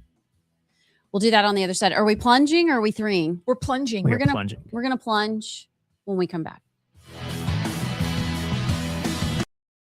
JP here with Rightside. I need to remind you that Inspire Advisors is one of our sponsors, and they are doing amazing work. We know this audience, and you're the kind of folks who believe in standing up for your principles and being good stewards of your resources. What if the companies you're invested in don't reflect your values at all? That's why you need to meet Paul Breyer and his team at Inspire Advisors. Inspire Advisors, they are experts in the field of biblically responsible investing. They can help you grow your bottom line while also being proud of what companies you invest in. Inspire Advisors, you got to go check them out. Here's their website, www.moneypatternwealth.com, and tell them you heard about it on Rightside Radio. After several phone calls and laying in bed, my wife and I were just talking about, and your spouse is your best friend, and you talk about things with her. And she looked and she said, I think you would be a really good party chairman. Like, that's in your wheelhouse. And I was like, I think I would like that, and prayed about it. And honestly, once I decided to run, and literally everything was falling in place. And that's why I feel like when you're on God's path, things just naturally happen. You're not fighting against the grain on things. But that's really it. It wasn't on my radar whatsoever. And when we decided to do it, everything just literally fell in place. And I knew it was God's plan for me to do this. I guess we touched a little bit about some of the things that under your leadership have happened in the House: tax cuts, school choice, tough on crimes law, DEI bans, transgender sports ban. Am I missing anything else? China. You're missing a lot. Yeah. Property from, Yeah, absolutely. So do you feel like some people in Alabama have lost sight in all the hubbub and all the chatter that's going on? And what are your priorities for the rest of this session? And maybe, I know y'all plan ahead. It catches me off guard every time. Like, if we're not planning 2 years ahead, y'all have beat us in our, kind of what we want to lobby for in Montgomery. What do you see coming next quadrennium as well? Yeah, I think you're right. First of all, the first part of your question, I think, it's almost because of the social media and the world we live in today, it's changed. It's almost about what we've done today instead of what we've done over the past quadrennium. And Scott's right. I mean, if you Google the most conservative legislative body in the country, it's going to come up Alabama's number one. And it's because of the bills that you mentioned, a lot of them. I mean, the tax cuts has been $1.5 billion in the last 4 years alone. We've had a tax cut in every session. We got one this session on overtime. So, I mean, it's been a good 4 years. Our body has worked extremely hard. We got good men and women that serve.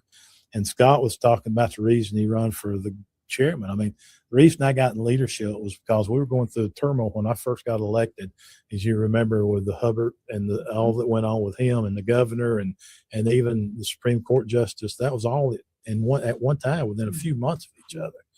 So the reason I ran at the time is because some of the best people I had ever met, I served with in the House of Representatives. And I thought, if we can give them a platform where we can show the kind of people they are and let people know we serve with good people, and we really do. I mean, Scott and I are both the same way. I mean, there's not a place that I go in this state that I can't pick up a phone and say, listen, my car is broke down. Can you come and help me? And I promise you, within just a period of time, you'd have help from somebody. So that was my intent in getting in and running for leadership to begin with. So I think those people are still serving. Some of the faces change as we go forward. But, our state has been blessed. I mean, we have had the most successful run in economic development in the state's history. We're in the top 5 in shipbuilding, automobiles, airplanes, and now being a law school and with the submarine. I mean, we've never seen that before. Research, we're in the top 5. Agriculture, we're actually number 2. I mean, our state is moving at a pace that we have never seen before. And I think sometimes we always wonder what we can do next. But I think we also got to look back and celebrate what we have done too. So let's talk, because it's happening very soon. The closed primary bill came through Matt Simpson's committee. What is the bill exactly, and what are the plans for it? Yeah, I don't mind talking on this one at all. I think I'll let you talk about the plans for it, and I'll just kind of discuss. So I watched it because we had a public hearing last week. Ernie Yarbrough is the sponsor, and I think it's time. It's time for us to pick our party lines and pick your teams and support your teams and vet the people that are going to be a part of your team, right? So right now, if you're a Democrat, you can literally you can participate in our primaries if you want to, right? Basically, if this bill becomes law, when you go and when they ask you after your driver's license, your valid driver's license at the polls, they're going to ask you Republican or Democrat. And whatever you request is you just registered, right? So then we already got a law now that if you do pick a Republican ballot and there's a runoff, you can't flip-flop, right? So if you're a Democrat, you can't vote in our runoffs. That's already law. So we might as well just do it with the primaries as well. But let's say you want to change your mind. 60 days before the next primary, all you do is fill out paperwork and you can change your decision. Now, 60 days was the big question mark. And I found out it's because that's when the absentees were sent out. So that was the only reason why, because 30 days, some thought that had been more appropriate, wasn't feasible just because of the absentee ballots. But I think at the end of the day, we've got different parties. I mean, you picked your sides, you're on the team. I don't see the big deal personally. I think it gives more structure to our party, to each party, to the Democrats and Republicans. They don't want us middling in theirs, and we don't want them middling in ours, right? So I just think it's a solid move moving forward for our election integrities. Do you see it pass? Welcome back to the right side. Is that a new song? Yeah, was No, we just don't normally get to that part. Oh, sorry. No, it's Talk too good. long. No, it's fine. But I ain't never heard that. We're in the driver's seat now. That's very nice. I don't like it when it goes silent though. Yeah, I need to extend the first one a little bit longer, probably. But That we're never focused. Yeah. That would be great. Okay. So we've rolled through the three. We've rolled through Trump's address. We've talked about the PSC overhaul bill, but we didn't talk about one tiny little detail. Itty bitty. And I wondered if we wanted to just dip our toes in the water of somebody getting out of a caucus meeting. Oh, that's a funny way of getting out of a caucus meeting. And we don't know because Allison has reached out, but we just know what we've heard. Again, would somebody in the legislature please just take your phone and become Alabama's Tim Burchett and just tell us stuff? Yeah. Please. Well, okay, I'll just say this real quick. We can report what happened and that we've reached out. We've reached out for comment for further, but we can report what's out there. I say we report. Okay, here's the story from Alabama Political Reporter. Okay. Yes, please. Just reporting what's out there. Yes, because we don't know. And y'all, it's kind of an awkward position to be in sometimes because you're like, seems really high maintenance to reach out and say, can you please clarify? But it's like if everybody comes at us when we don't report both sides, well, we only hear what we hear. And if we reach out, we're genuinely asking because we would like to report the truth as much as possible. It's not like, actually, let me go back. It's not like one side is lying, but there are two versions usually and two sides as to where we are and what's happening. We would like to have both sides. But if you don't work with us, we can't give you both sides. So we're going to go with what's in print. Do you have that? Okay. I can pull up the article if you'd like. Well, I've got it. And then y'all fill in what you know. Okay. And what you have heard. What have I heard? This is by Bill Britt. Okay. So let me just again, that's part of the equation. So take it for what it's worth. Okay. Representative Arnold Mooney caught recording caucus removed by House Republicans. A closed-door meeting on the Public Service Commission legislation was disrupted when Mooney was caught recording escalating tensions after prior leaked caucus audio involving Speaker Nathaniel Ledbetter. So let's see. According to sources present, Mooney was discovered actively recording a session, a violation of long-standing caucus rules prohibiting the recording of private discussions without consent. Leadership acted immediately. Mooney was removed from the meeting. It remains unclear whether further disciplinary actions will be followed. The incident comes, blah, blah, blah, blah, blah. The identity of the person responsible for recording caucus proceedings had not been publicly confirmed. Whether Mooney was connected to the previous one, the earlier leak, remains unclear. No official statement linking him to the prior recording has been made. That's all we know. That's not all we've heard. But that's all that has publicly been put out. So you mentioned the phrase consent in the article because I was looking something else up and also thinking about what you're saying. It's two things converging. It was a lot going on up there. You can multitask. Moms can multitask. So they're saying the problem was, aren't we a one-party consent state? Yes. So if you want to record, you can record? Yes, as long as one party, like if JP and I are talking and you record us, that is not, because you're not part of the conversation. You can't do that. But if JP and I are talking and I record it, you don't have to say, "Hey, I'm recording." Right. Because you're in the actual you're conversation. in the conversation. Okay. Yes. Which is weird, by the way. But anyways, continue. I don't know. So what it's saying is that. What is he saying? I don't know. About Ketanji Brown Jackson, what we talked about earlier. All right. Anyways, who, unrelated to this. Oh, all right. Because there's somebody down there. And anyway, all right. So, okay. So what this article is saying that it is illegal, but that's my interpretation, that they're saying it is unlawful for him to be recording the caucus meeting. Now, I do not think that is the case in terms of actual Alabama law. It might be a rule within the caucus, though. Right. So which supersedes? Is it the law that goes, you may say that, but he can still do this? Or was the whole thing an accident? And was he grabbing his phone for another reason? I don't know. Are they on the edge because of what just happened recently? Well, what I heard was... Yes. What had you heard, girl? See, allegedly, yes, Arnold Mooney was just either just taking a photo or he was looking at his bank account. Yes. Okay. Which makes sense. And another representative who I know the name, but I will not disclose it, came over and ripped that phone out of his hand and threw it across the room. And they kicked him out the door.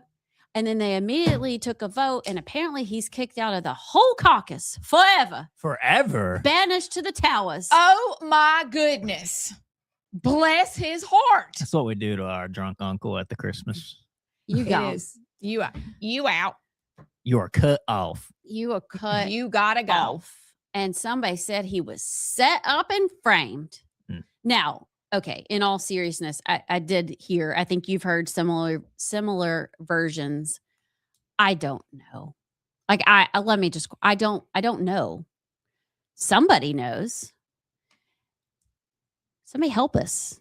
Because this is a huge move. And if he did get kicked out of the entire caucus, that is crazy. But if he was recording after what happened, I don't know what you expected to happen. Yeah. Yeah. So can I ask you all a question? This is genuinely, because I don't even know how I feel about it. My initial reaction was that of like, seriously, with the time, with what has just happened. And I feel like we just got through that and maybe we're turning a new page. And then for you to do it again seems a little bit tone deaf. But when like on Facebook and stuff and on social media, all of like the rah-rah conservative people that I trust, they were all like, yes, go Arnold. We want to know what's going on behind those closed doors. You go and find out for us. Like almost. You mean legislators or just common people, politicos? The regular. Yeah. Okay. Well, like politicos of, you know, if I told you off air, you'd know. But just people who are in the know of Alabama politics, of, like I said, conservatives that I agree with 100% of the time, pretty much. And almost across the board, it was all like, go Arnold, you go show us what they're talking about. They're trying to take away our rights with the PSC bill and the PSC overhaul. You go in there and you show us what they're saying behind closed doors. That was the reaction. And I was kind of taken aback. I was like, wow, okay. My initial reaction was like, seriously now, like with all that's gone on, you're going to do that? Which, by the way, I agree with disagreeing with the overhaul bill, but what were y'all's thoughts? Is it like a go Arnold, you show us what they're saying, or is it more of like, seriously, you know? Or is it maybe neither of those? But I don't know. I was surprised that was the initial reaction from people. Absolutely. You go first. All right. Throwing the phone across the room is dramatic. Yeah. Which makes me wonder if it was a setup. But I can equally see, hey, friend, maybe don't have your phone out after what's been going on, even if you're looking at your bank account. Might not be the best timing. Do we want to know what's going on? Yes. We've said so ad nauseum over the last 15 minutes. Please let us know what's going on. But I don't know that the timing of having the phone out at all was great, just because people are on edge right now. I don't know one way or the other what happened, because you can get both sides and go, all right, well, I can see both sides. Yeah. And I think the people who know were in the room. But the drama of throwing the phone and then throwing out of caucus seems elaborate, unless there's more to the story and we're not privy to that.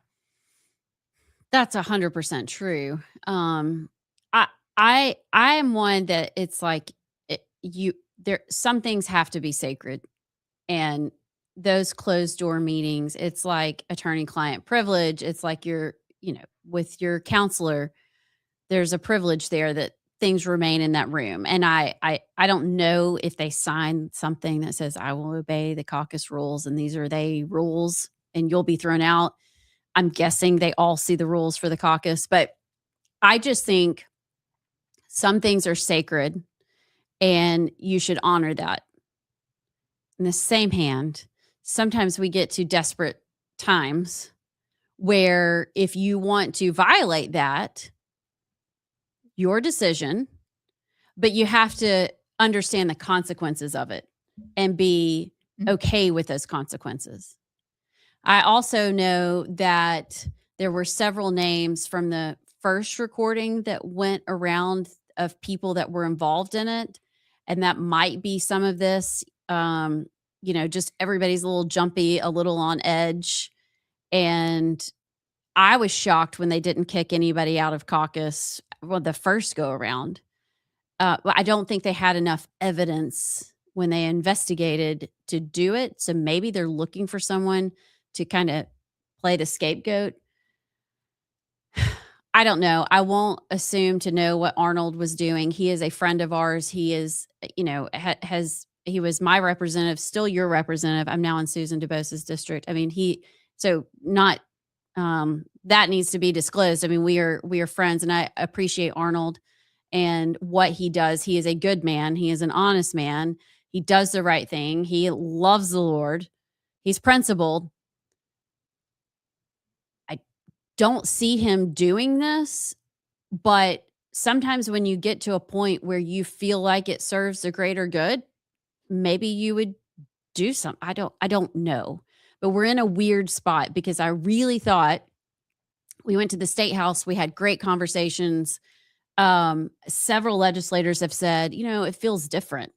Like the speaker's talking to people that he maybe normally wouldn't say, hey, what's your opinion on this? And it felt like we were turning a corner. And so I'm with you, JP. I'm like, again, It's like, seriously. Yeah.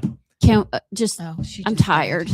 Well, I'll just say this and then we can plunge if we want to. But yeah, I kind of liken it to a locker room, because I grew up playing sports, and it's like you don't take like what is said in the locker room stays in the locker room. Like it doesn't leave the locker room, because that's like your family. And so I kind of liken it to that of, and it's different because people outside of the locker room, so to speak, in this are at stake. So the stakes are higher, right.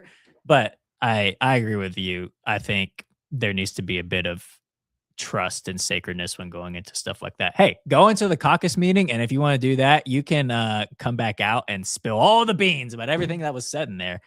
But I think of the time when this happened, and I don't think it was smart. If that is what happened, like we said, we're talking about what was reported. But it when I saw it, yeah, that was my reaction. And then at first I was like, well, did he do the first one? Yeah, I don't know. Yeah. It makes you think. Mhm. Because there is a thing, like you said, as righteous deception.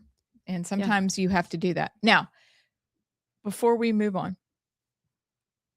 and I neglected to ask this at the beginning.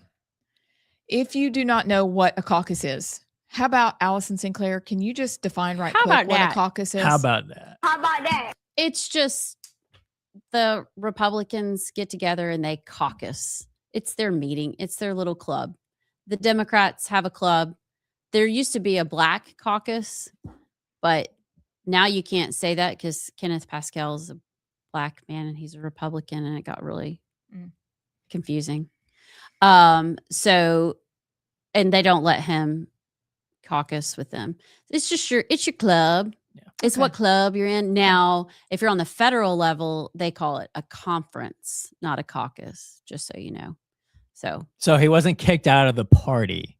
He was kicked out of the club within the party. Right. He can't meet. He can't caucus. He can't discuss issues. Like they meet before. It's why sometimes when they go to the floor and you're like, y'all didn't even have a discussion about that. Y'all didn't even really talk about and debate it. Well, they do that in caucus. And so then they come out, they come to a consensus. It's where it's like Rush. You go in Rush when you sit down with all your sisters and you talk about all the things, and then everybody comes out and you have a plan. That's what this is. We got a plan. We know what we're doing. Well, if Arnold was kicked out of the caucus, he won't be privy to those conversations anymore. He can't go in the room. He can't have lunch with them. He can't be in their club anymore.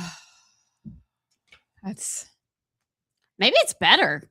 I don't know. Maybe he'll be free. Yeah. Do you think Arnold was just past the point of like, okay, like he's been there so long? Knowing him, he's like, okay. Oh, I get to miss out on the caucus meetings. I don't know. Maybe he actually is. I don't know.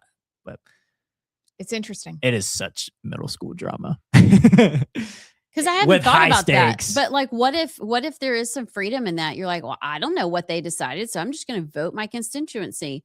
And they can't put pressure on me because they don't even allow me in the club anymore. Mm-hmm.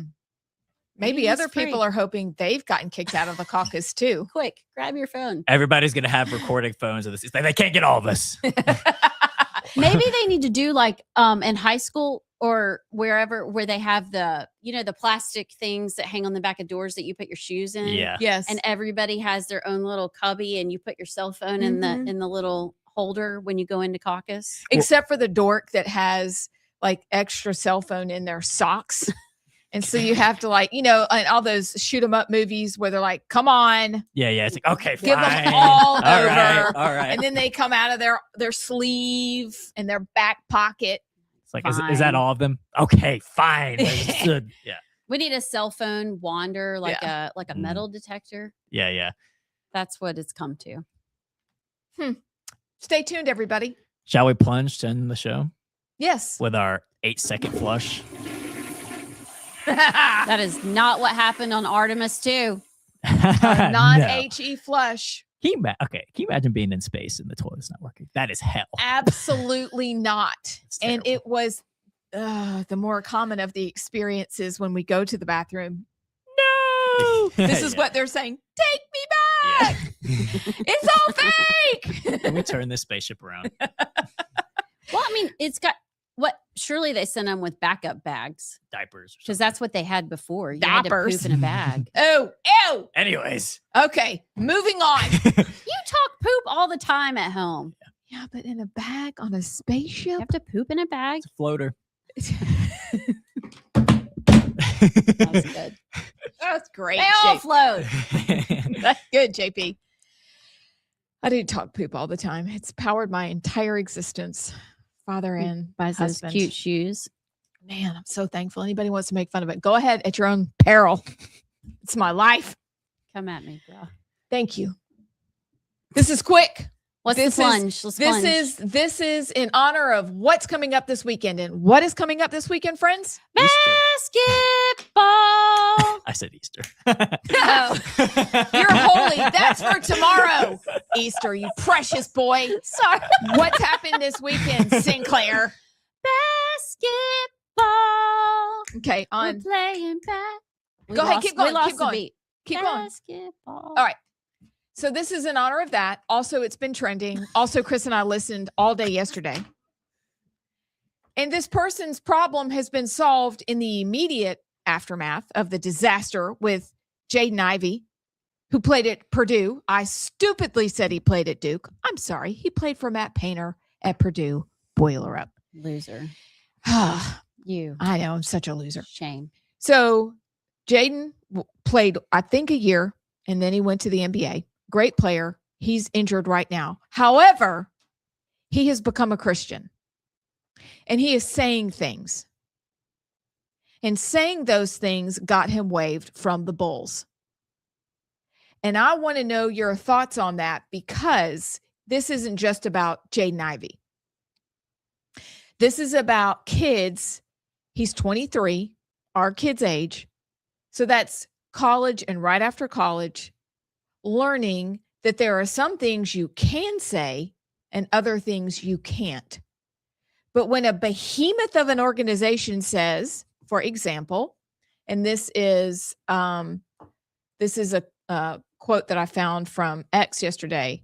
I'll just put it this way. I'll read it. I want your thoughts, because it's not just about Jaden. It's about our kids. How do you operate in a culture where the behemoth says, we are for this and not for that, but we are raising kids. We are becoming adult men and women who say, but we've got to tell the truth anyway. But this is a huge deal because he got fired for telling the truth and lost millions of dollars. Now, it looks like there's a good side to all this, and I'll share it at the end. But from Reverend Jordan Wells, and then we listened to Jason Whitlock yesterday. He was fantastic on the subject with the guys he had on. The hypocrisy is exposed, and we all know about the hypocrisy. Same thing for the NFL. But Jaden Ivey blasts Timberwolves for protecting Anthony Edwards after anti-gay slurs. Do y'all remember that? I do. No. I actually do. So Anthony Edwards said some anti-gay things, probably. I do. Like in a locker room or something. Yes. Yes. Back to the locker room talk. Yep. Jaden Ivey just got waived by the Bulls, then immediately called out the Timberwolves for never waiving Anthony Edwards after his 2022 homophobic slurs. Ivey said straight up, he used the word. He got a $40,000 fine, apologized, and kept being the face of the franchise. Why? Because he's the best player on the team. They need him. He makes them money. Meanwhile, Ivey got cut for conduct detrimental after speaking his religious truth. Same league, two different rules. Money talks louder than morals in the NBA. Remember, they were going to have stripper night in Atlanta recently. Ivey didn't want to participate in Pride Night. And Jason Whitlock's point is, why are we celebrating any sort of sexual identity, straight or gay? Why would you even do that in the NBA if the point is to play basketball? And the same in the NFL, if the point is to play football.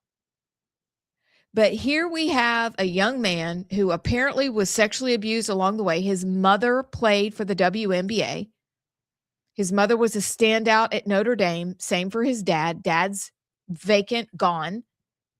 Mother, he says he never felt loved. He grew up in a sexually depraved environment. I'm sorry, that's what the WNBA is, period. Always has been. And so now he has become a Christian. His behavior in his earlier days was not great. He's done some bad stuff. But now that he's become a believer, in his zeal, they say, well, he's too preachy in the locker room. And he's calling his teammates out to their faces. And they don't like it. So why would the NBA protect somebody who used a gay slur, but not a guy who says, like, that's wrong. Sleeping with a man, man to man or woman to woman, is wrong. He's gone. So how are we supposed to raise men and women in a culture where the overlords say, you may not say that? Well, I think this Babylon Bee headline kind of says it all and ties into what you were saying. Chicago Bulls offered to reinstate Jaden Ivey if he'll do some cocaine and beat a few women. It's true. Yeah, it's so true. Because, yeah, if you're Anthony Edwards and you're a top 5 player in the league, you get a longer leash and just say an apology and we can move on. But it is hard to raise kids in a system like that where you have to say, you can't say certain things on a paper in school because you're going to get a failing grade or you'll get put on a list, you'll get blackballed, whatever. You can't speak out if you're in an organization like the NBA because if you say the truth, then you could just lose your dream right there. It's hard, and this is harder said than done, but I feel like the way you have to do it is the eternal is more important than the world right now. Like, if it ever came down to it where you risk the eternal and those values to save yourself here on the temporary earth, then the eternal has to come first, even if it has these consequences. And it's hard. Like, it's hard to say that. It's easier said than done, but that is the answer. Like, if you have to be willing to die for your faith, but also suffer consequences if the truth has to prevail, you know?